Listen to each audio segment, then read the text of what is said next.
Selamat malam Abah. Selamat malam. Rahayu, salam Rahayu. restu Abah. Salam restu Abah. Apa kabar Abah? Sehat. Alhamdulillah. Terima kasih Abah. Malam ini di tengah kesibukan Abah bisa hadir memberikan waktu kepada kami semua. Abah, malam ini wejangan dari Abah untuk kami temanya From Nothingness, Return to Nothingness. Kalau dalam bahasa Indonesia, nothingness itu kan artinya kosong, ketiadaan, kasunyatan, sunyata. Apakah menurut Abah sendiri, apa sih itu konsep dari kasunyatan dan kenapa kita perlu belajar kasunyatan?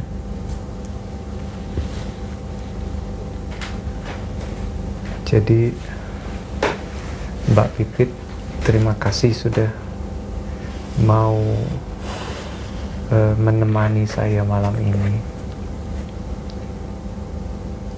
Pertanyaan kenapa kita harus belajar atau pulang kepada keasunyatan adalah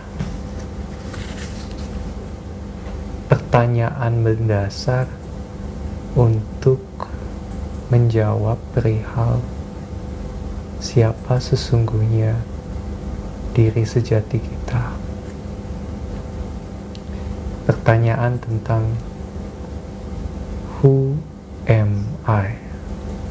Nah, Abah balik tanyaku dulu begini.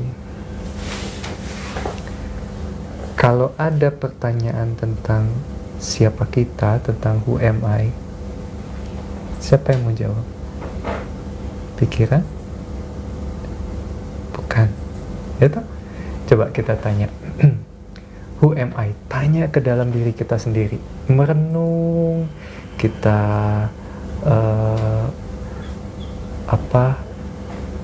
bertanya dalam kedalaman batin kita, dalam kejernihan kita, kita tanya, who am I? Terus siapa yang mau jawab? Pikiran? Bukan. Pikiran akan jadi salah menjawab. Siapa lagi yang mau jawab? Siapa lagi yang mau jawab? Kitab suci? Bukan. Tidak bisa dijawab dengan belief dan dogma. Siapa lagi yang mau jawab? Dari orang lain dikasih tahu, kamu adalah A, kamu adalah B. Bukan juga. Akan menjadi jawaban yang salah. Jadi pertanyaan mendasar tentang who am I hanya bisa dijawab kalau kita sudah kembali kepada kondisi keasunyatan. Di dalam kondisi keasunyatan itu akan terang benderang mengenai siapa diri sejati kita, siapa kita sesungguhnya. Namun masalahnya di sini adalah bagaimana kita melihat diri kita yang sejati itu dalam kejernihan. Tidak dengan bekal dogma, tidak dengan bekal buku, tidak dengan bekal ilmu, knowledge, tidak tahu dari bisikan-bisikan orang, dari pengajian A, pengajian B. So, bagaimana menciptakan kondisi yang murni untuk mengetahui jeroannya kita. Itu sesuatu yang sangat sulit. Karena sudah dari kecil, kita sudah dibekali berbagai macam hal. Itu nggak Pak Pipit? Iya. Kamu harus mempercayai tentang sesuatu yang disebut dengan God, hell, and heaven. Ada surga, ada neraka, ada konsep apalagi moksha, ada konsep dan banyak-banyak hal lain yang ada konsep Atman dan Brahman.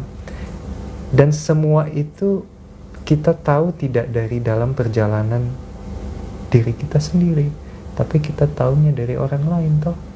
Nah, oleh karena itu pentingnya kita bermeditasi adalah untuk sebagai jembatan kita menjawab pertanyaan yang fundamental itu. Gitu Mbak Pipit. Oke, Abah. Kalau kita telaah lagi, apakah konsep kasunyatan yang Abah sampaikan itu sama dengan konsep suwungi orang Jawa? Sama Ya Abah? Ya, sama.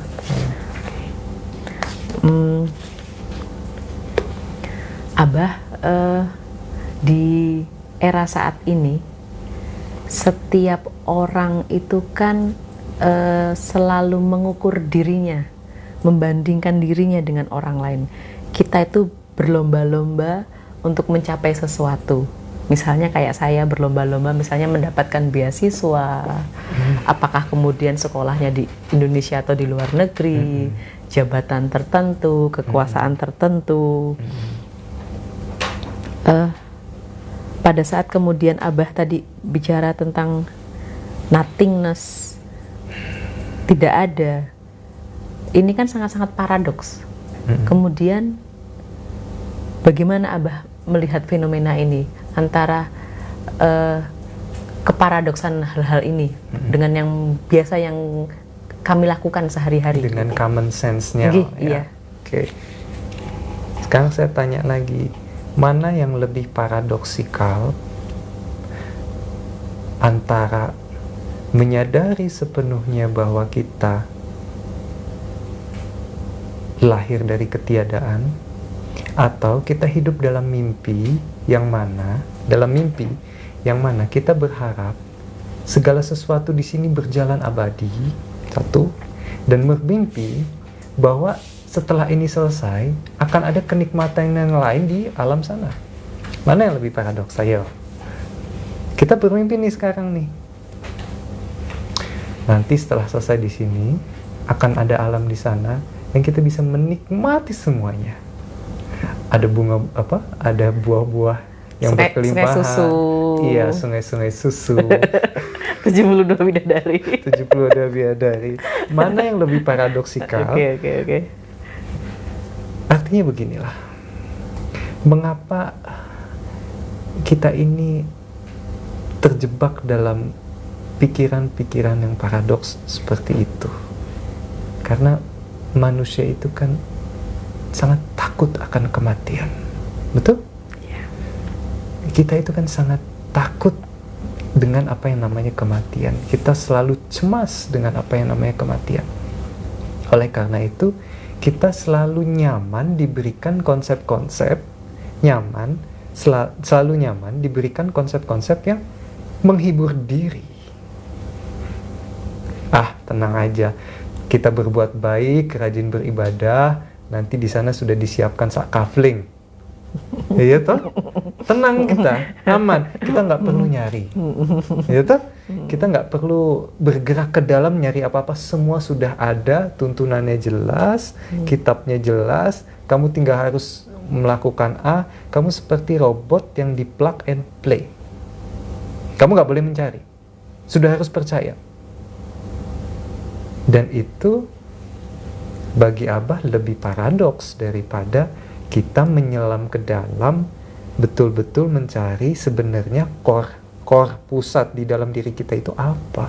Apa betul ada jiwa, roh, arwah? Apa betul ada nur itu? Apa betul?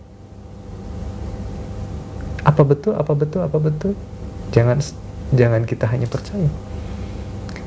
Nah, ketika kita betul-betul sudah masuk ke dalam, bagi Abah tidak ada yang paling dalam lagi selain keasunyatan. Tidak ada. Dan dari situ kita menyadari sepenuhnya bahwa kita bukan siapa-siapa. Kita nothing. Hanya orang-orang, hanya manusia-manusia yang menyadari sepenuhnya bahwa dia adalah bagian dari ketiadaan. Dia adalah orang yang bisa bahagia penuh. Sekarang Abah tanya, pernah ngerasakan kehilangan? Pernah. Sakit? Sedih luar biasa. Sedih. Iya. Oke. Kenapa kesedihan itu lahir? Karena kita merasa sesuatu itu milik kita. Iya. Begitu diambil dari kamu, kamu sedih. Ya kan? Betul nggak? Iya. Karena kita merasa ada sesuatu yang milik kita, tiba-tiba hilang, tiba-tiba diambil. Namun, ketika kamu sudah memasuki alam di mana kamu mengetahui bahwa ini pun bukan milik saya, sebenarnya core dari ini semua adalah kekosongan, kamu gak akan pernah kecewa, sedih, sakit hati. Jadi hanya manusia-manusia yang menyadari sepenuhnya bahwa dia lahir dari ketiadaan adalah manusia-manusia yang bisa bahagia sepenuhnya. Kenapa? Kebahagiaannya itu tidak tergantung dengan apa yang dia miliki, tidak tergantung dengan siapa orang-orang di sekitarnya, apa miliknya, jabatannya, hartanya. Tidak. Apapun yang dilakukan dalam bekerja, dalam berumah tangga, dia melakukan itu semata-mata karena totalitas dan pengabdian kepada kehidupan, bukan untuk mengejar sesuatu. Dia pengabdian kepada kehidupan, dia lakukan itu dengan totalitas yang sangat luar biasa. Jadi ya memang akan susah ketika kita masih hidup di dalam mimpi. Itu kan hidup di dalam mimpi, bermimpi bahwa segala sesuatunya akan berlangsung lama, tiba-tiba diambil, kamu sedih. Dan begitu ya. Nggih, Abah, saya lanjutkan nggih. Kalau saat ini kita melihat misalnya kayak salah satunya seperti hari ini kan kita live di TikTok. TikTok sendiri kan identik dengan sebuah tool, aplikasi yang identik dengan Gen Z.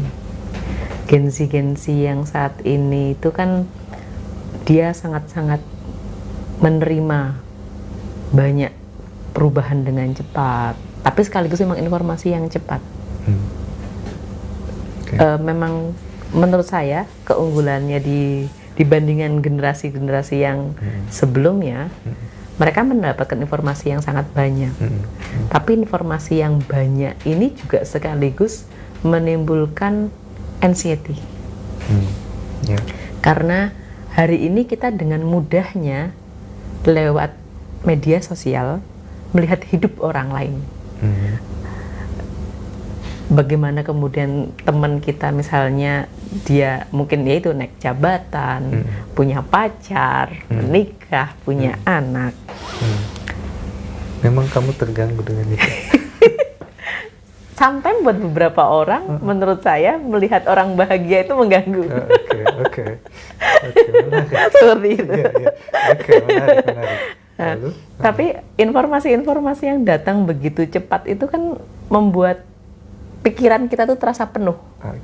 Ya kan? Dan sometimes ya seperti yang mungkin Abah tadi sampaikan bahwa pikiran-pikiran kita itulah gitu loh. Nah, fenomena-fenomena seperti ini Abah, bagaimana kami harus menghadapinya gitu loh. Di tengah terjangan informasi yang begitu banyak, teknologi-teknologi yang membuat kami bisa tahu lebih banyak tentang hidup orang lain, anxiety bahwa kepada kecemasan itu ya, sosial sendiri, fobia. Nah itu bagaimana Abah melihat fenomena ini? Derasnya arus terjangan informasi di media sosial. Betul. Kita, by the way, kita merasakan romantisme tahun 90-an. Kita remaja yang tumbuh di tahun era 80 akhir ke 90, betul? Enak ya nggak punya gadget itu? Enak sekali. Enak ya? Janjian Dan sama temen tanpa harus ya itu romantismenya. tanpa harus Dan janjian. ruginya anak-anak zaman sekarang nggak mengalami romantisme itu, gitu ya. Karena segala sesuatu itu berjalan dengan mudah. Tapi bagi saya di era ini memang saya sendiri banyak melihat orang yang haus akan validasi. Pertama, yang kedua, banyak orang yang hidupnya terdistraksi oleh yang namanya handphone. Pagi-pagi itu seperti handphone itu malaikat yang harus kamu laporan bahwa saya hidup. Begitu loh. Betul kan? Betul Abah, betul. Jadi yang ketiga, banyak orang yang akhirnya menimbulkan anxiety, luka batin dari informasi-informasi yang dilihat dari media sosial. Nah, disinilah diperlukan kedewasaan bagi saya.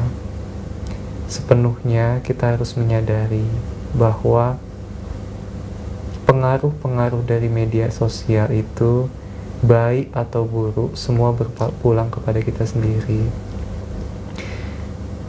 Yang jelas kita nggak boleh addicted dengan sesuatu, nggak boleh kecanduan. Kecanduan minum Coca-Cola juga nggak boleh. Kecanduan cinta juga nggak boleh. Kecanduan gadget juga nggak boleh. Jadi yang namanya candu itu ya merusak gitu. Namun orang sekarang belajar spiritual bisa lewat situ, bisa lewat dunia ini gitu loh. Saya nggak menyalahkan atau nggak membenarkan, hanya bagi saya ada kekurangan dan kelebihannya. Kekurangannya, orang bisa tiba-tiba jadi spiritualis instan. Iya. Ya toh? Kelebihannya, orang bisa punya banyak persepsi tentang hidup. Tapi yang paling Abah khawatirkan adalah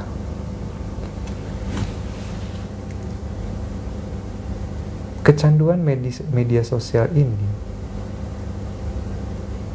membuat ego atau ahamkara kita itu menjadi tebal. Ego kita menjadi tebal. Kenapa, Mbak?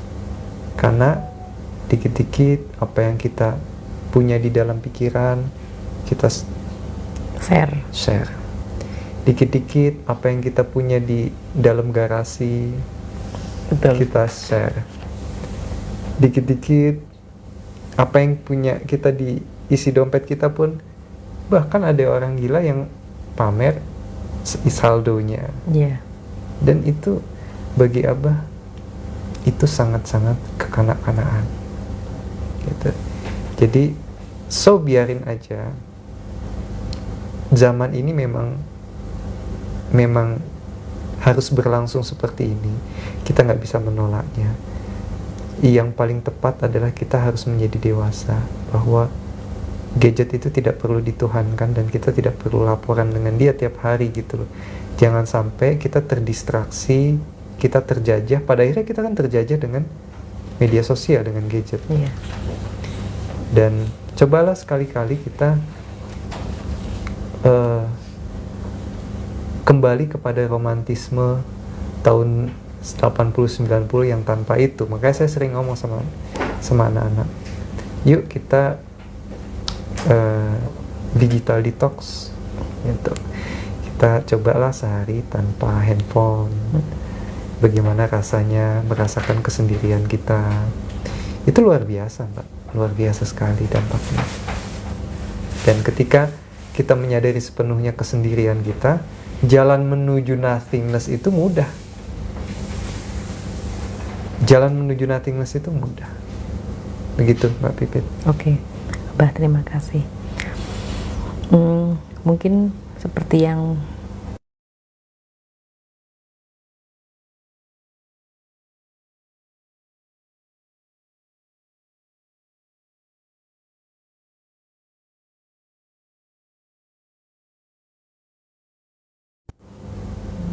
kecanduan terhadap media sosial, merasa bahwa dirinya jadi seperti kayak pusat alam semesta. Apapun yang terjadi kudu di-share, kudu dibagikan. Tapi sekaligus seandainya yang pihak lain yang menonton itu akhirnya jadi overthinking misalnya yang waduh temanku udah dapet pekerjaan nih, saya belum. Nah itu kan menimbulkan overthinking. Dan sometimes buat beberapa orang yang tidak bisa mengatasi overthinkingnya, dia akan menimbulkan depresi. Untuk kondisi-kondisi yang seperti ini, bagaimana orang-orang yang depresi ini harus meminta pertolongan, Abah?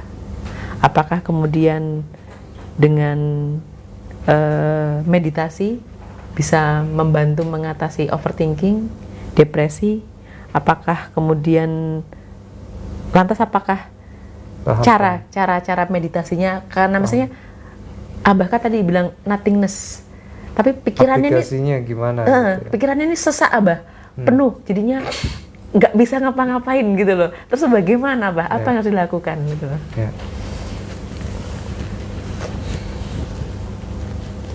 Jadi kalau masalahnya itu kan hantu yang paling menyeramkan itu bukan suster ngesot, bukan apa lagi, misfalak, kuntilanak, bukan Mbak. Jadi hantu yang paling menyeramkan itu adalah pikiran kita sendiri. Ya, jadi ketika kita membuat standar yang kita kan dipermainkan oleh standar orang lain nih. Ketika orang punya A, kita belum punya, kita stres sendiri. Ketika karir seseorang udah di atas, kita masih di sini, kita stres sendiri.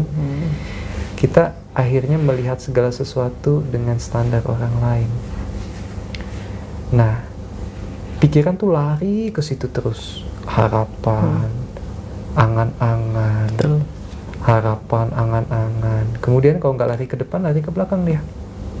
Pikiran yang kemarin, disakiti, kecewa, cemas, akhirnya jadi depresi. Kalau pikiran itu maju ke depan, dia stres, karena penuh angan-angan. Kalau dia lari ke belakang, dia akan depresi, kecewa sendiri. Nah, pikiran itu nggak pernah ada di sini dan sekarang. Jadi, kenapa kita sering sakit, cepet tua? Kenapa? Karena tubuh kita ini sudah terdesain untuk melayani pikiran.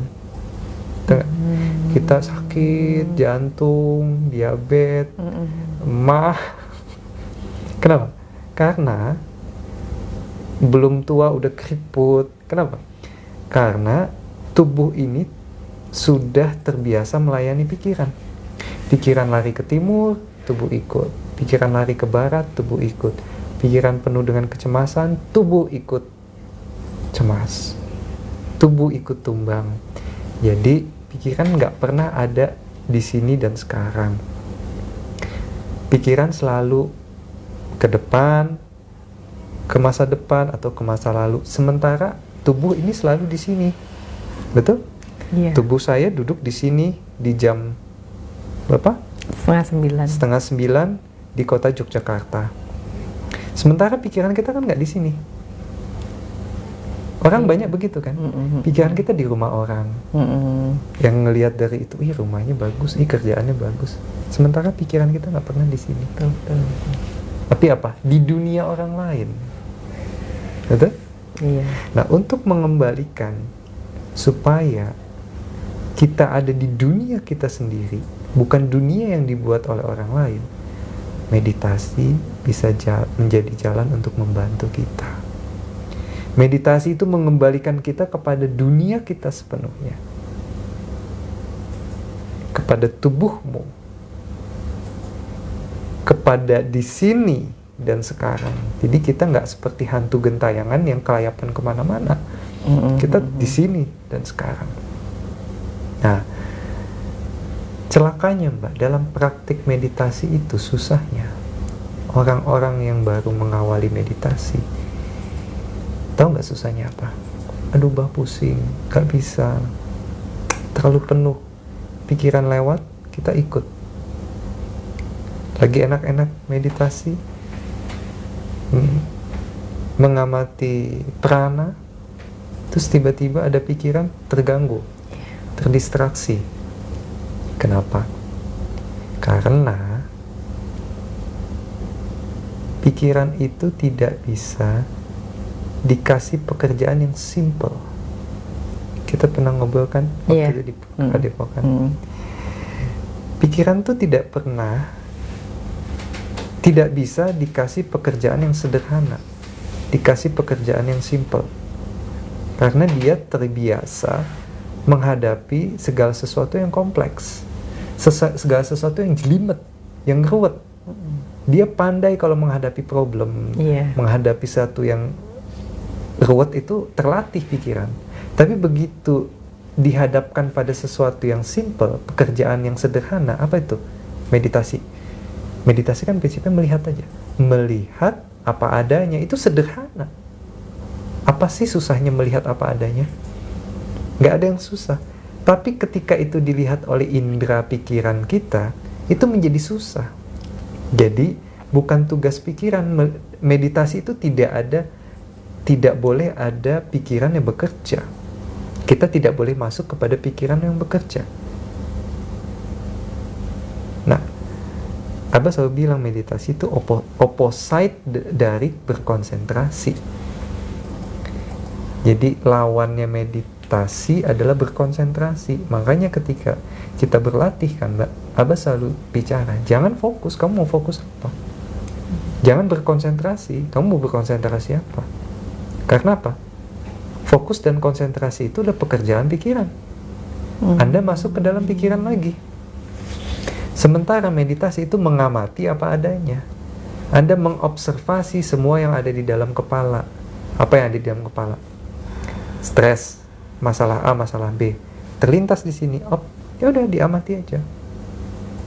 Apalagi anxiety, kecemasan. Begitu kita terampil mengamati pikiran, anxiety, tiba-tiba bang, langsung kita sewung. Itu tuh portal paling susah tuh itu.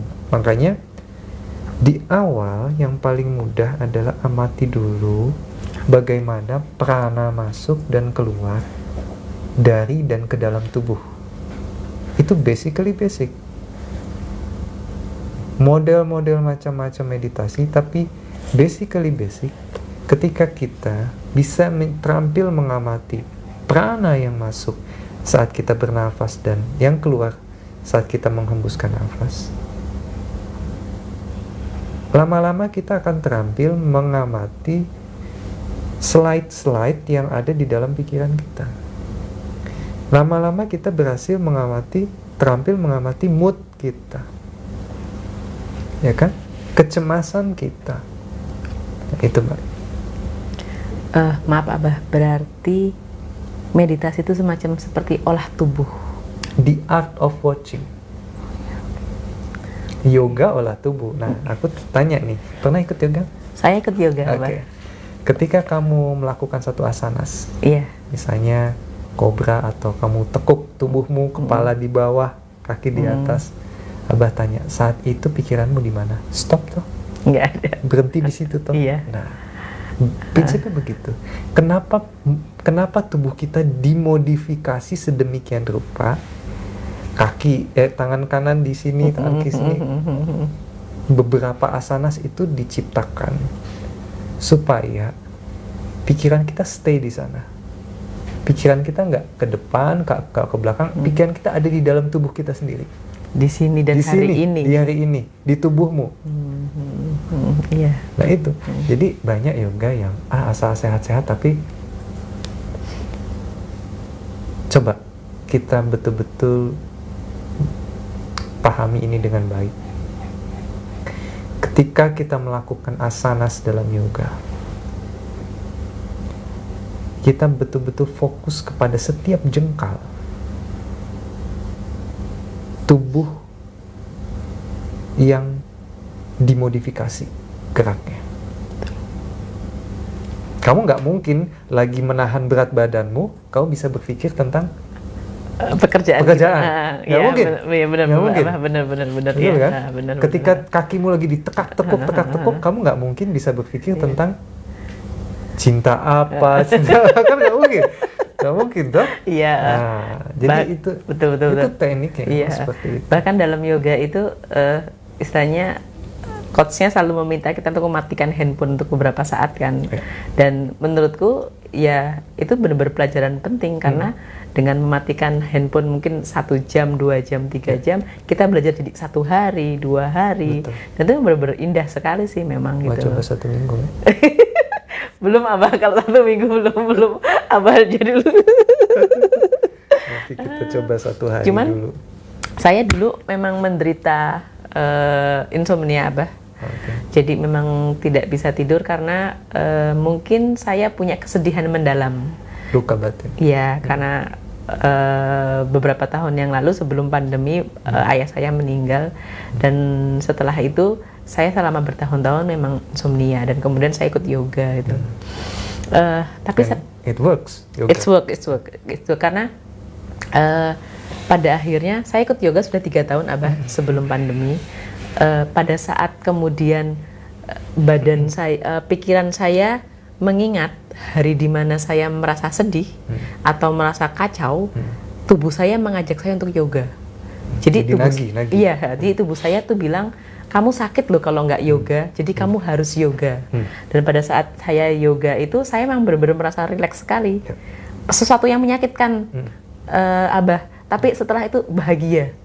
Nah, tapi saya melihatnya seperti ini Abah. Tidak semua orang bisa keluar dari kesedihan yang mendalam. Entah apapun penyebabnya. Tetangga saya baru-baru ini Abah, mungkin masih dalam hitungan bulan, dia bunuh diri. Penyebabnya karena dia overthinking, dia melakukan kecemasan yang berlebihan, hanya karena IPK-nya tidak sesuai dengan standar yang dia harapkan. Mungkin menurut IPK itu grade kuliah ya? Iya, grade kuliah. Iya. Okay. Mungkin menurut kita IPK itu bukan hal yang something penting gitu loh. Tapi dalam hidup dia penting. Tapi saya melihatnya bukan hanya itu Abah. Saya melihatnya bahwa anak ini meninggal karena bunuh diri karena kecemasan yang berlebihan, tapi efeknya untuk orang sekitarnya. Bagaimana kemudian keluarganya, orang tuanya, teman-temannya yang satu kos atau bahkan mungkin kekasihnya pada akhirnya hari ini merasa mempunyai bermasalah dengan kesehatan jiwanya karena mereka merasa bahwa kalau hari itu sebelum si X ini melakukan bunuh diri mereka sudah do something, itu tidak akan bunuh diri. Nah, pada akhirnya kan rasa bersalahnya beban sampai hari ini gitu loh. Nah, menurut Abah bagaimana mereka tuh bisa keluar dari luka batinnya, memberi jarak kepada luka tersebut agar dia bisa hidup normal. Karena ternyata satu luka ini memberi efek kepada lingkungan sekitar, Abah. Dan ini saya yakin akan berefek juga kepada banyak hal gitu loh, Abah. Seperti itu, Abah. Bagaimana, Abah? Meditasi itu jalan bahagia. Abah bukan promosi, Mbak. Ya, bukan promosi. Buat apa promosi saya di sini? Hanya memang saya berbicara bahwa ketika kita bermeditasi itu kita pulang.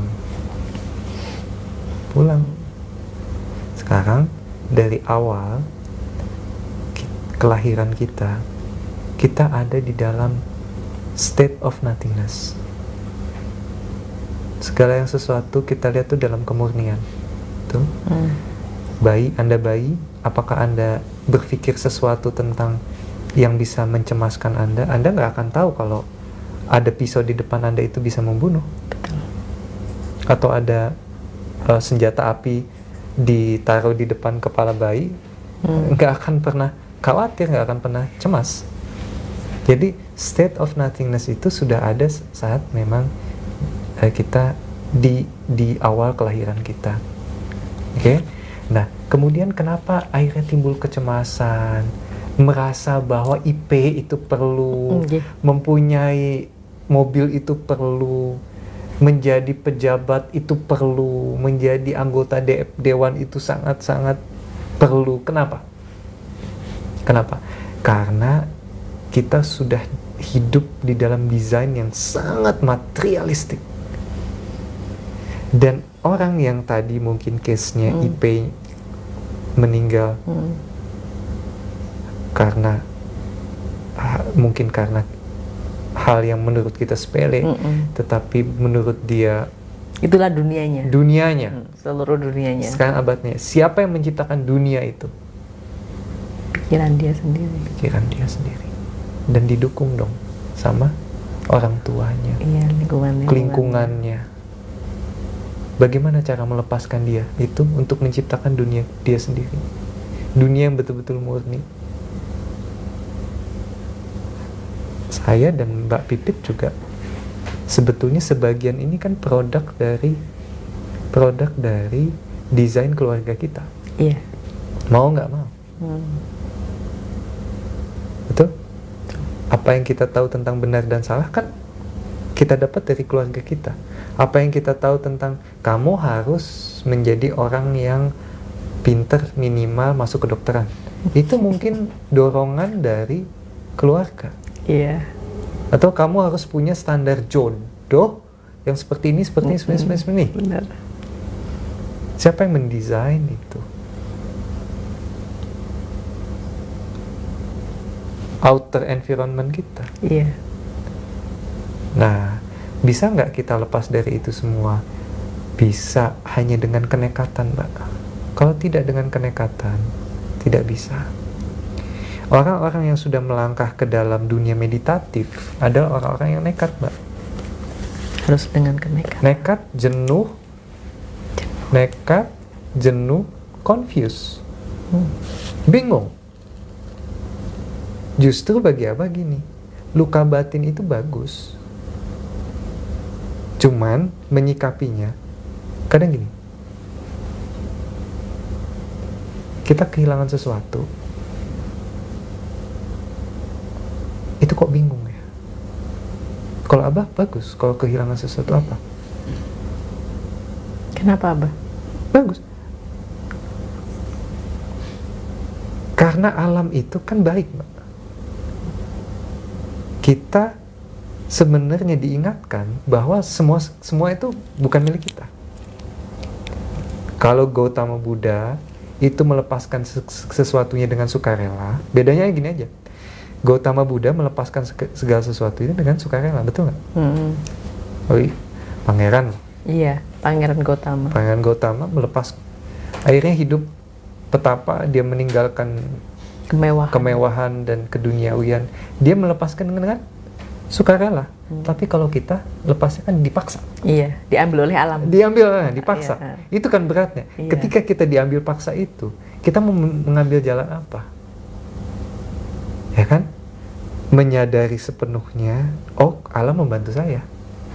Atau kita terjebak ke dalam dunia yang penuh dengan kesedihan, penuh dengan kemelekatan.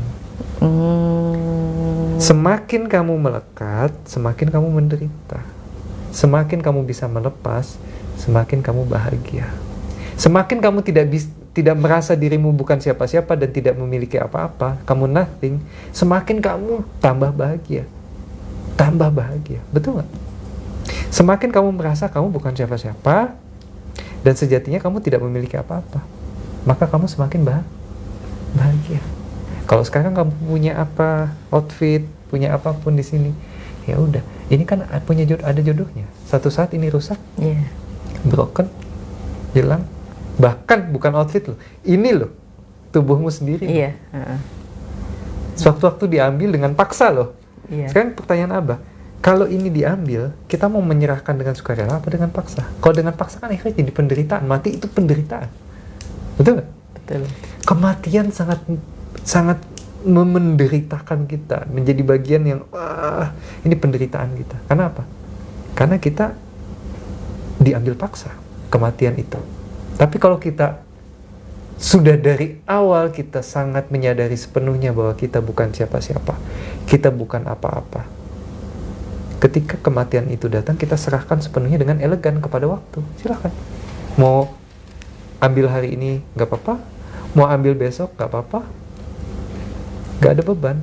Hidupmu yang kamu jalankan hari ini betul-betul totalitas. Makan dengan total, minum dengan menikmati, bicara dengan menikmati, ngobrol dengan sepenuhnya energimu di sini, nggak di mana-mana. Mindfulness. Tapi bisa nggak Abah? Kan kalau misalnya tadi saya mendengar, silakan Abah. Kalau tadi saya mendengarkan wejangan dari Abah, artinya kan tidak ada yang kebetulan di dunia ini, selalu ada sebab akibat. Tapi bisa nggak kemudian saya secara pribadi miskomunikasi dengan alam semesta? Disconnect. Iya, merasa yang misalnya tadi kan Abah bilang, loh kalau diambil nggak apa-apa kan, cuman bedanya cuma diambil sukarela atau paksa. Kalau saya merasa yang, oh nggak bisa, kalau diambil paksa ini ada sesuatu yang saya harus, berarti saya selalu merasa saya ada sesuatu yang harus diperbaiki oleh saya, entah itu apa, saya atau siapa yang di lingkungan saya, sehingga saya merasa harusnya tidak hilang. Bisa nggak seperti itu Abah? Satu-satunya hal yang harus diperbaiki adalah pikiran yang melekat kepada sesuatu. Pikiran kita lagi Abah? Pikiran yang melekat kepada sesuatu. Ketika pikiranmu tidak melekat kepada sesuatu, kamu akan bebas. Pikiran yang melekat sama harga diri, pikiran yang melekat sama benda, konsep ownership, memiliki sesuatu, kan kita kan dikatain. Sekarang banyak loh yang dibully. Iya. Sekarang kan trennya ini Mbak, apa namanya? Mental health. Iya, mental health. Apa-apa mental health. Dulu kita digojok Iya. Anak-anak masuk kampus iya kita dulu habis-habisan dimaki-maki, di ospek iya.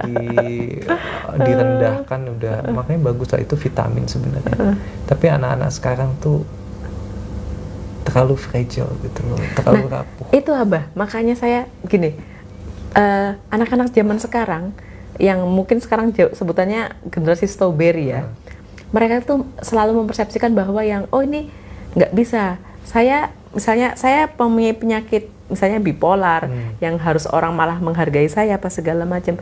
Makanya saya kemudian merasa berarti ada kemungkinan bahwa ada miskomunikasi. Kenapa kemudian jiwa mereka rapuh? Kenapa kemudian mereka tiba-tiba semua orang rasanya tiba-tiba punya penyakit jiwa? Mereka kan rasanya mental health semua orang gitu loh. Ada orang yang mungkin berkata yang agak keras sedikit, mereka langsung yang ini nggak bisa, ini menyerang jiwa saya. Karena gitu. Mereka nggak pernah bersentuhan dengan penderitaan. Orang-orang yang jarang bersentuhan dengan penderitaan dikatain, maaf ya, dasar lu gendut, atau dasar lu botak, dasar lu apa kabar, gundul, jerawatan atau apa? Gundul, nyatanya kan gundul nih ya, dasar lu gundul. Tiba-tiba painful, sakit. Nah, tapi kalau orang yang sudah melihat penderitaan, melihat sakit, orang dying, sebegitu menderitanya, makan nggak bisa, makan harus butuh bantuan. Dia karena mereka hanya menghadapi hal yang enak toh. Coba, saya sering deh anak, kalau ada orang sakit yang betul-betul dying, temenin deh, dampingi. Kalau ada orang-orang yang kesusahan, temenin. Jadi jangan kita merasa diri kita ini paling menderita di dunia ini. Paham nggak? Karena apa? Si paling menderita ini. Si paling menderita itu.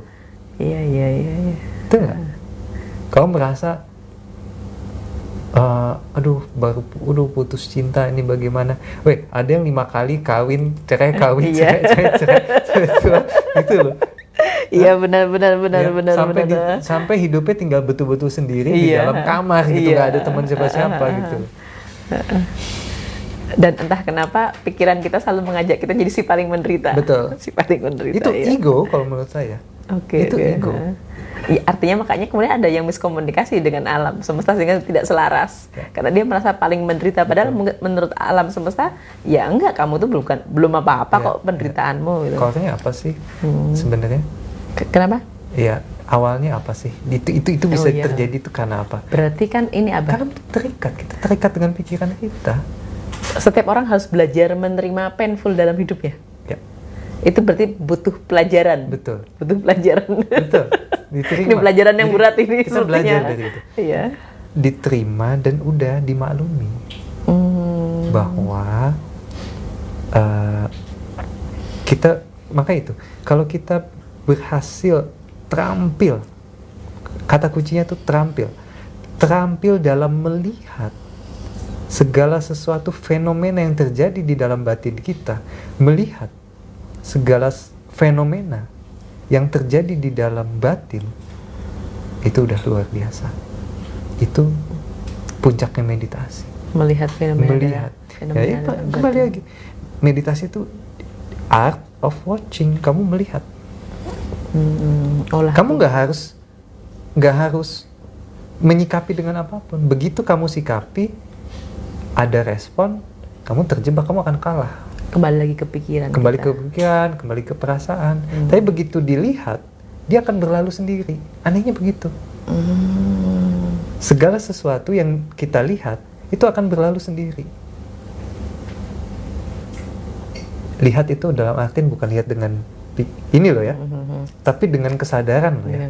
Dengan hati dan rasa. Bukan dengan hati, justru kita harus melihat hati. Malah melihat hati, ya. Dengan kesadaran kita. Nah, ini pertanyaan yang harus betul-betul dijawab dengan hati-hati. Hati-hati dulu dengan hati kita. Betul nggak, Pak Biti? Iya. Hati yang seperti apa yang mau kita ikuti?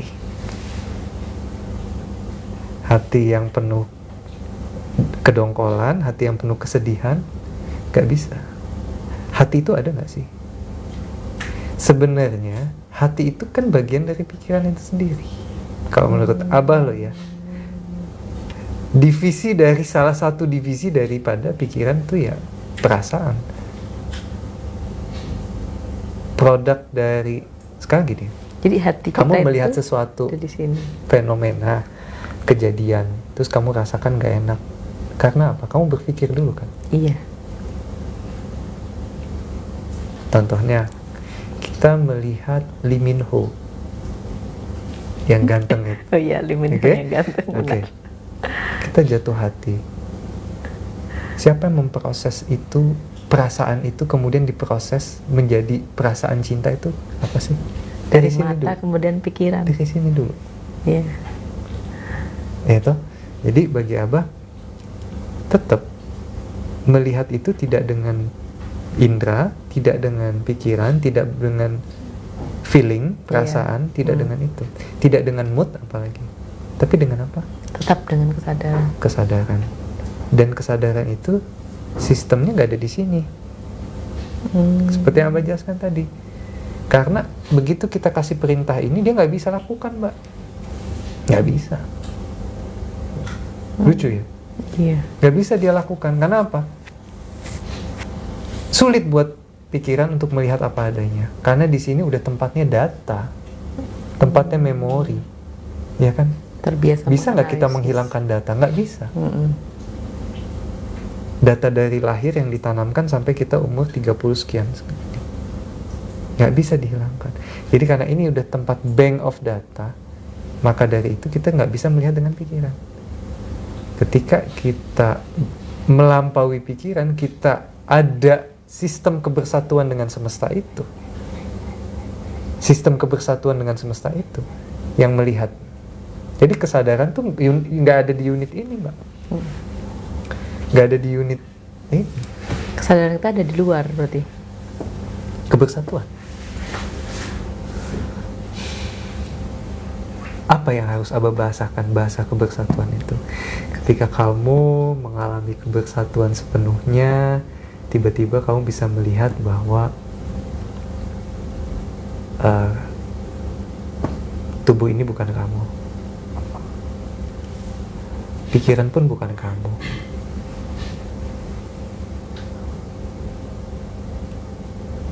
Fenomena-fenomena dalam batin seperti anxiety, kesedihan pun bukan kamu. Nah, hal yang seperti ini kan harus bisa kita terjemahkan dalam praktik. Gak bisa kita terjemahkan di atas kertas, sulit. Ya toh? Tapi Abah, pada saat kita bicara kesadaran, apakah dari yang si pengamat ini dan yang diamati bisa jadi satu? Ya, persis. Iya, saya mengamati Anda. Oke. Dan apa yang memisahkan kita, saya tanya. Tadi dulu. Ini penting ini. Ini penting. Ini inti dari cinta loh ini. Oke. Anda mengamati saya. Oke. Saya mengamati Anda. Anda tuh observer. Saya observe. Saya yang diamati. Antara observer dan observe, hal yang diamati, apa yang memisahkan kita?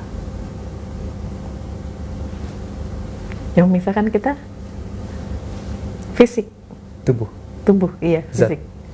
Anda ada di sana, saya ada di sini. Iya. Oke. Terus apa lagi? Pikiran. Anda berpikir kamu itu Pipit. Iya. Saya berpikir saya ini Abah. Isa. Oke. Begitu kita menyadari sepenuhnya bahwa kamu bukan tubuh dan kamu bukan pikiran, tiba-tiba apa? Kita satu. Apa yang bisa menyatukan kita? Cuman cinta. Cinta itu nggak pernah. Jadi produk dari meditasi itu selalu cinta, Mbak. Kamu mengamat, bahkan ketika kamu ada luka batin, kamu nggak bisa menghakimi itu, nggak bisa. Karena itu betul-betul bagian dari dirimu juga. Cinta yang satu frekuensi, Abah, atau gimana? Memang cinta ada berapa frekuensi? Nggak tahu. Siapa tahu ada yang frekuensinya berbeda. Saya harus belajar dulu nih, ada cinta yang banyak frekuensi ya. Bagi saya cuma ada dua, Mbak.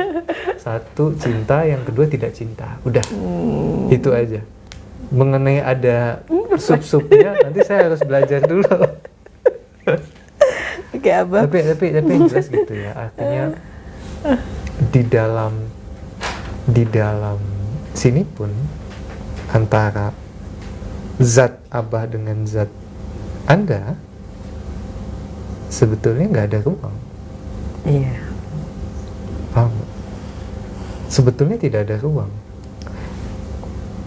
Anda di sini dengan tangan Anda di situ, sebenarnya nggak ada ruang. Yang kita sebut jarak itu apakah ini? Enggak. Yang kita sebut jarak adalah apa kita dengan kotak ini di sini? Enggak. Jaraknya berapa, Bah? Setengah meter, 50 cm. Enggak cukup. Sebenarnya kita nggak ada jarak. Dan suwung itu, hening itu, kondisi kita melampaui jarak itu, ruang itu, waktu itu. Nggak ada, semua ilusi. Ketika kita masuk ke situ, kita betul-betul sadar, ternyata saya dengan pohon itu pun sebenarnya nggak berjarak. Coba deh gini, meditasi. Kamu duduk di sini, kamu lihat pohon di depanmu. Misalnya ada pohon di depanmu. Pohon itu kena angin. Coba kamu amati dari betul-betul pohon itu stay dari ujung pohon sampai dengan batang, sampai dengan bunga. Kamu amati segala keseluruhannya, tapi jangan kamu nilai. Amati apa adanya. Nanti ada daunnya kena angin, kamu ikut aja goyah. Lama-lama antara pohon itu dengan kamu, lama-lama kamu seperti punya satu jiwa dengan pohon itu. Paham ya? Oh iya, Abah. Pernah nggak begitu? Kita melaras, namanya melaras, melihat apa adanya itu melaras namanya. Di pinggir pantai deh, ada ombak. Anggap aja ombak itu kamu. Begitu ombak itu muncul, apa itu? Wave-nya, kamu tuh seperti ripple in the ocean. Gulungan ombak itu. Begitu ombak itu jatuh lagi, kembali kepada samudera, kamu rasakan, kamu kembali kepada seluruhnya. Nah itu rasakan itu. Lama-lama kamu menyadari bahwa, oh iya ya, aku cuma terpisahkan karena bentuk dan pikiranku sendiri. Nah, mungkin nantilah kita berbagi pengalaman hening, mungkin nanti di akhir. Itu berarti ya, Abah ya, kadang-kadang kita merasa ada yang dekat tapi terasa jauh, dan yang jauh terasa dekat. Iya. Cinta. Iya. Deket ribut, jauh kangen gitu ya. Oke, Abah. Ya. Ini yang selanjutnya, Abah.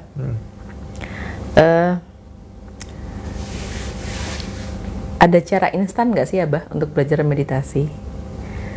Melihat saat ini fenomena yang ada di masyarakat kita, pada saat bermeditasi ada hasrat untuk bertemu dengan leluhur.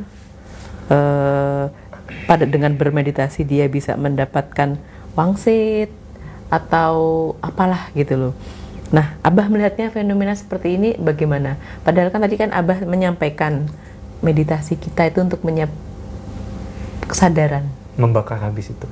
Ya, betul. Iya kan, gitu loh. Padahal fenomenanya kan munculnya seperti itu. Betul. Bagaimana, Abah? Jadi karena kita di zaman yang banyak food industry ini serba instan, jadi pengen semua instan. Mau makan tinggal masuk drive-thru. Betul. Ya toh. Tapi begini, Mbak.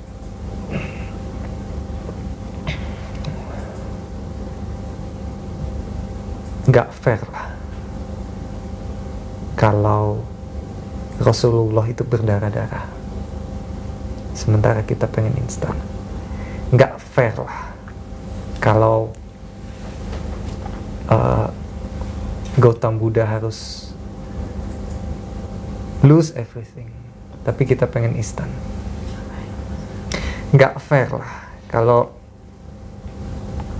Yesus Kristus harus mengalami banyak hal penderitaan tapi kita pengen instan. Jadi kalau mau instan masuk ke Warmindo aja. Jangan belajar meditasi di tempat meditatif, apalagi di saya nggak ada cari instan. Cuman kalau bicara waktu itu kan relatif. Ada yang 1 tahun, ada yang sampai belasan tahun, ada yang mulai dari awal sampai sekarang belum. Bahkan ada yang cuma beberapa bulan bisa menikmati hening. Hidup tenang tertata, 2T, tenang tertata. 2T, tenang tertata. Tenang tertata. Itu bagi saya udah bagus, the goalnya udah bagus. Nah, kiatnya apa sih? Tadi Yu sudah sebutkan. Tidak usah mengejar sesuatu, menarget sesuatu. Meditasi ini bukan acara seperti sales kejar target. Semakin kamu nggak ingin apa-apa, hanya duduk mengamati, cobalah. Kita pernah nggak sih ingin sekedar mengamati gunung, hamparan sawah? Udah, tujuannya apa? Ya nggak ada tujuan, saya pengen menikmati aja. Tanpa ambisi, tanpa obsesi, tanpa apa tadi? Hasrat. Ya udah, semakin itu dimulai dengan itu, dimulai tanpa hasrat, tanpa ambisi, tanpa obsesi, semakin mudah dan semakin cepat. halangannya apa lagi? Halangannya luka batin. Memang di dalam meditasi itu ada proses namanya pembersihan. Jadi bagi orang yang awal-awal kok pusing, itu karena masih satu, meditasi yang dilakukan dengan konsentrasi pasti pusing, Pak. Coba nanti tanya dengan teman-teman, siapa yang pusing? Pasti dia konsentrasi. Padahal meditasi bukan berkonsentrasi, tapi melihat. Pusing dia. Yang kedua, kenapa meditasi pusing? Karena masih ada luka batin. Dan itu kalau kita lakukan apa adanya, dia akan keluar sendiri. Emosi-emosi itu akan keluar sendiri. Namanya pembersihan, pengurasan. Pengurasan. Akan ada terjadi pengurasan. Nah, disitulah mental health itu di-cure. Mental health itu betul-betul diobati dengan cara itu. Dengan cara pengurasan dalam meditasi. Ada pengurasan. Jadi kalau kamu marah-marah di situnya. Mau nangis sedih-sedih di situ. Ya, habis itu selesai. Kita kan stres dan kena mental, tanda kutip orang kena mental kan karena kita nggak punya saluran untuk mengeluarkan itu. Benar. Kita keluarkan sedikit, akhirnya bukan menjadi totalitas pembersihan, tapi pelarian. Betul nggak? Banyak orang yang kena mental health, jatuhnya bukan menyembuhkan, tapi pelarian. Pelariannya ke apa? Minum. Pelariannya apa? Ke perempuan. Pelariannya apa? Judi. Padahal dia stres di rumah, stres di kerjaan. Betul nggak? Itu karena ini nggak sih? Pelariannya apa? Marah-marah sendiri sama teman. Betul. Menjadi orang yang menyebalkan. Iya. Dan akhirnya ketika kita melakukan meditasi itu terkuras dengan sendirinya, kita udah sehat. Sehat. Oh no. Itu bagian dari karena kita takut dianggap lemah, Abah. Ya nggak sih? Kenapa? Maksudnya pada saat dia ada luka batin, dia tidak bisa optimal mengeluarkan luka batinnya karena manusia itu selalu ingin terlihat tangguh. Iya, karena manusia jaim dan menahan sesuatu. Oke. Dan itu nggak indah menurut saya. Nggak indah. Manusia terlihat indah kalau udah kelihatan lemahnya. Udah, kita tuh memang makhluk yang fragile, rapuh. Dan itu memang nggak apa-apa ya, Abah? Nggak apa-apa. Loh, saya pernah nangis kok sama anak. Kenapa? Aib nangis. Tidak. Jadi kalau misalnya kita sedih, rapuh, marah mungkin ya, itu manusiawi sekali. Kita tidak perlu harus tangguh. Nggak perlu. Kamu orang kuat, kamu apa? Nyatanya kalau kamu butuh mengeluarkan sesuatu, muntahkan saja. Kenapa kita harus menahan sesuatu? Justru kalau kita merepresi emosi itu, ya kan? Tahu direpresi, ditahan. Nanti suatu saat dia meledak di momen yang tidak kita inginkan. Tuh kan? Kita punya luka batin. Sabar deh sama pasangan kita. Sabar, kita kuat. Gak apa-apa suami kita begitu, kita kuat. Begitu kedua lagi, kita kuat, gak apa-apa suami kita begitu. Tapi aku kokoh, aku istri yang kuat. Bener itu apa? Iya toh? Iya. Aku istri yang kuat, tapi begitu dia mau meledak di momen mungkin banyak orang atau apa, maka malah jelek. Iya. Kalau bagi Abah, marah-marah aja. Abah nggak mengajarkan untuk menahan amarah, enggak. Tapi melihat marah. Melihat. Jadi ada dua pilihan. Kalau kamu disakiti, ada dua pilihan. Kamu marah sama orang itu, kamu menyakiti orang itu kan? Kamu tahan, kamu menyakiti siapa? Diri sendiri. Di Abah nggak keduanya. Ada pilihan ketiga. Apa itu, Abah? Lihat amarah itu. Dan amarah itu bisa nggak kelihatan kalau kita tidak emosional. Saya mau melampaui perasaan. Saya mau melampaui emosi. Gimana cara melihat emosi? Abah tanya. Kamu bisa nggak melihat emosi kalau kamu nggak emosional? Bisa nggak? Nggak bisa. Nggak bisa. Oke, dalam meditasi kamu harus emosional. Begitu emosional, kamu bisa melihat emosimu. Jadi ada latihan meditasi untuk menguras emosimu. Di saat proses pengurasan itu terjadi, kamu ada dalam posisi melihat dari emosional kemudian menjadi melihat. Dan disitulah latihan supaya kamu cerdas. Begitu emosi yang lain lahir, kamu udah terbiasa melihat. Paham gak, Mbak? Iya. Mau latihan melihat emosi, nggak akan kelihatan kalau kamu lagi damai-damai tenang, apalagi lagi deket kita berdua gitu. Kan nggak kelihatan. Iya, Pak. Lagi bahagia nggak kelihatan. Iya toh? Oke. Pertanyaan selanjutnya.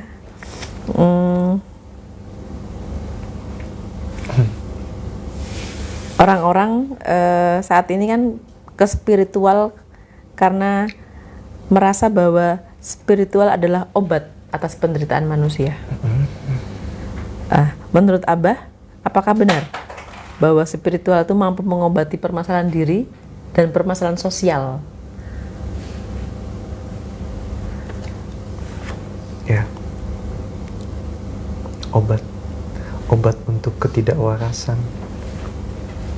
Obat untuk ketidakwarasan. Obat untuk manusia supaya bangun dari tidurnya, bangun dari mimpinya, bangun dari bius-bius yang sudah disuntikkan dari lahir. Kita udah dibius supaya kita betul-betul bangun. Sekali lagi, ini cuman perihal bagaimana kita mencapai ke situ. Ini simple, cuman perihal bagaimana kamu terampil melihat. Kalau orang Islam itu kan bersyahadat, bersaksi. Ya udah bersaksi. Udah. Gimana kamu terampil untuk bersaksi? Bukan, saya bersaksi bahwa tiada Tuhan selain Allah, tapi kamu nggak pernah menyaksikan. Terus kamu menyaksikan kemana? Ke atas langit, cari-cari di buku, cari-cari di orang pinter A, orang pinter B, enggak. Kamu punya toolsnya kok, kamu punya alatnya. Saksikan aja ke sini. Begitu arahmu ke dalam, kamu akan tahu semuanya. Dan di awal orang melatih menuju hening, belum hening. Kebanyakan orang tuh bilang hening, tetapi sebenarnya berjalan menuju hening. Itu orang yang dengan luka batin biasanya melihat sesuatu, visi-visi tentang orang-orang di sekitarnya, kejadian-kejadian. Itu orang-orang dengan luka batin. Setelah luka batin itu selesai dengan pengurasan, dia ngelihat lagi, melihat titik-titik cahaya yang berubah dari cahaya satu ke cahaya yang lainnya. Lihat. Terus begitu kita ada di posisi melihat, ada fenomena baru lagi. Dari titik-titik cahaya itu menjadi cahaya yang lebih besar. Jangan berhenti di situ. Lihat lagi. Amati lagi, ada fenomena baru lagi. Loh, kok kita masuk seperti melayang ke cahaya itu, masuk ke dalam cahaya yang besar itu. Ingat, prinsipnya adalah jangan terjebak. Rasakan sejenak, tapi amati, lanjutkan. Jangan berhenti. Jangan bertanya. Kenapa? Ketika bertanya itu cahaya apa, di balik cahaya itu jangan-jangan ada Tuhan dengan sosok apa? Jangan-jangan ada leluhur saya. Begitu bertanya, kamu balik lagi ke bawah. Kembali ke awal lagi. Kembali ke alam pikiran lagi. Tapi ketika kamu melihat, terus melihat, akan ada lagi terus. Jadi ini seperti rantai penyaksian yang gak putus-putus. Jadi serunya bermeditasi itu begitu. Kita menyaksikan satu, amati. Dikasih satu objek lagi, amati. dikasih lagi amati. Jadi seperti rantai penyaksian yang nggak putus-putus sampai akhirnya kita masuk ke dalam sesuatu yang kita tidak bisa sebut itu ruang karena hanya ada total darkness. Total darkness. Kegelapan total.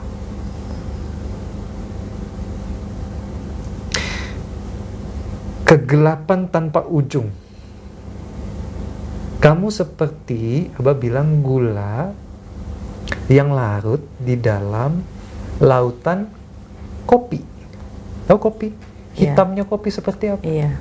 Kamu larut dalam itu dan kamu lenyap. Sepenuhnya lenyap. Hilang. Scary, menakutkan. Iya. Ya, karena kita terbiasa. Kita takut. Kenapa kasunyatan ini sangat menakutkan? Nothingness ini sangat menakutkan. Kembali lagi, karena kita terbiasa diajak bermimpi tentang kan? Betul? Iya.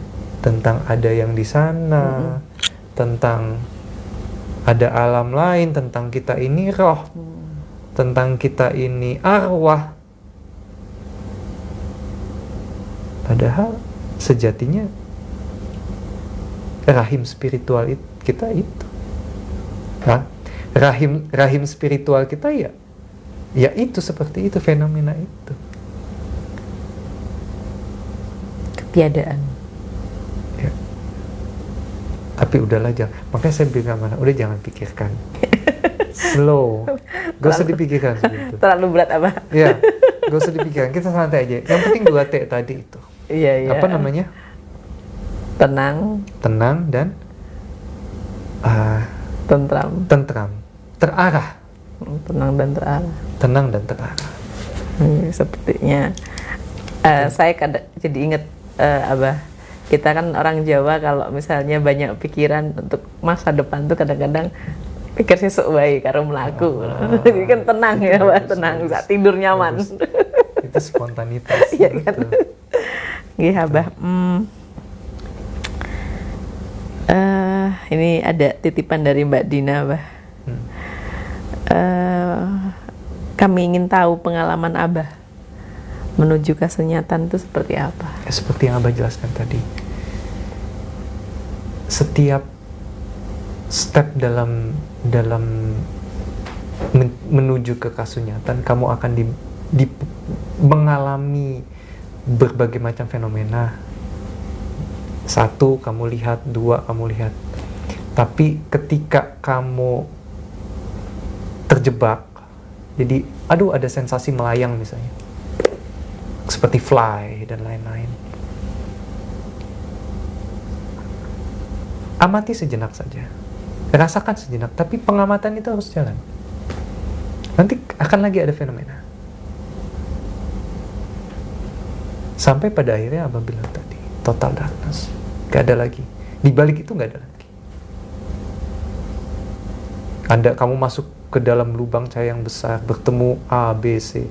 Yang jelas kita jangan sampai berhalusinasi. Itu banyak loh orang pelaku meditasi yang mengawali ini dengan halusinasi, kayak Mbak Pipit tadi bicara, ada harapan ketemu dengan leluhur dan lain-lain. Itu harus dihilangkan dulu. Kalau enggak ya enggak bisa. Macet. Nanti akan macet. Just pertujuankan saja bahwa saya ingin duduk, saya ingin melihat apa adanya. Pertujuankan itu aja. Jangan saya pengen hening, saya pengen tercerahkan, saya pengen A, pengen B, enggak usah. Jadi pikiran-pikiran seperti itu harus dihilangkan. Ya, Pak ya. Dan ketika mengalami itu pun jangan bertanya, wah udah melihat saya, jangan-jangan saya tercerahkan nih. Drop kamu. Putus, disconnect. Seperti handphone tiba-tiba hilang sinyal. Disconnect, kamu kembali lagi ke alam pikiran. Gitu, baby. Oke, siap, Abah. Ada lagi? Mungkin ini pertanyaan terakhir, Abah, yang sering teman-teman tanyakan. Pengertian tentang cakra dan kundalini. Dan bagaimana cara mengaktifkan? Gini ya, cakra itu di awal Abah bilang dulu, jangan keramatkan itulah. Harus memandangnya sebagai Biasa sesuatu yang aja. biasa saja. Iya. Karena itu terlalu dikeramatkan, akhirnya kan jadi sesuatu yang wah, dalam dunia spiritual tuh yang wah banget gitu. Cakra itu titik, kalau Abah bilang simpul, dia unit ya. Kita tuh punya unit energi. Dan di setiap unit energi itu, di setiap simpul atau titik itu punya tegangan yang berbeda-beda, punya voltase yang berbeda-beda. Jadi dalam tubuh Mbak Pipit ini, cakra itu beratusan, seperti sirkuit. Yang utama ada 7. Dia mulai di bawah tulang ekor, cakra fondasi, muladhara, naik lagi, pelvic, swadhisthana, manipura, anahata, visuddha, ajna, sahasrara. Ada 7 yang utama. Itu seperti unit-unit, seperti sirkuit. Dan setiap titik itu punya voltase yang beda-beda, punya tegangan yang beda-beda. Nah, ketika itu aktif, energi akan bergerak. Arus energinya itu namanya kundalini. Arus energinya. Cakra itu unitnya. Paham ya, kalau di listrik tuh cakra itu stasiunnya unitnya. Sementara energi itu adalah arus yang bergeraknya. Kundalini itu arus. Arusnya yang bergerak, dan bergerak itu kan ke atas nanti. Iya. Udahlah, gak usah dikeramatkan. Kita ya belajar yang simple itu akan terbuka sendirinya. Wong kodratnya itu terbuka. Kodratnya itu aktif. Setiap orang memiliki dan aktif. Kodratnya dari awal aktif. Kan banyak hal yang bisa membuat itu tidak aktif. Seperti diantaranya mental health, mood, pikiran.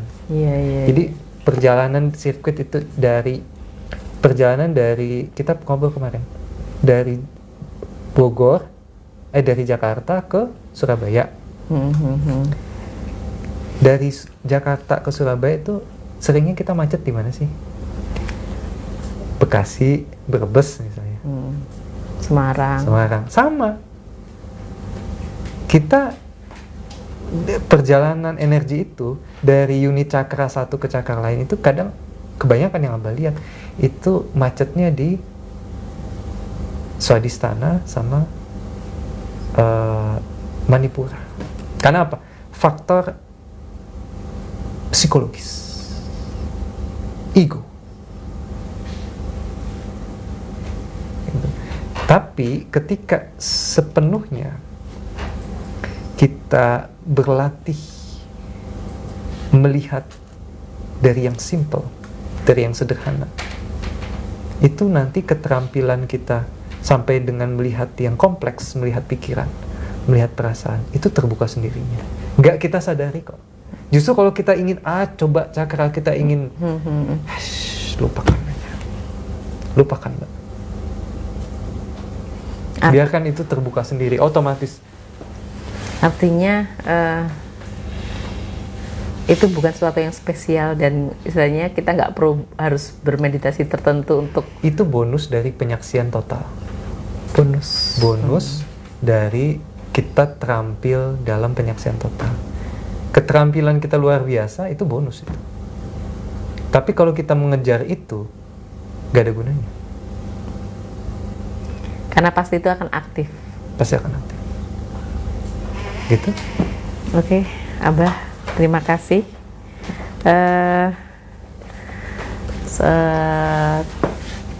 Ujangan hari ini sungguh bermanfaat buat kita semua.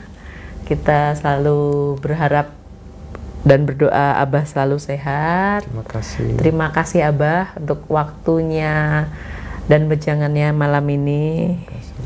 Semoga ini menjadi sebuah harapan baru buat kita agar kita selalu sehat mental, sehat mental, dan seperti yang Abah selalu bilang, kesadaran yang terpenting. Selamat malam, Rahayu, salam restu Abah. Restu Abah, Rahayu.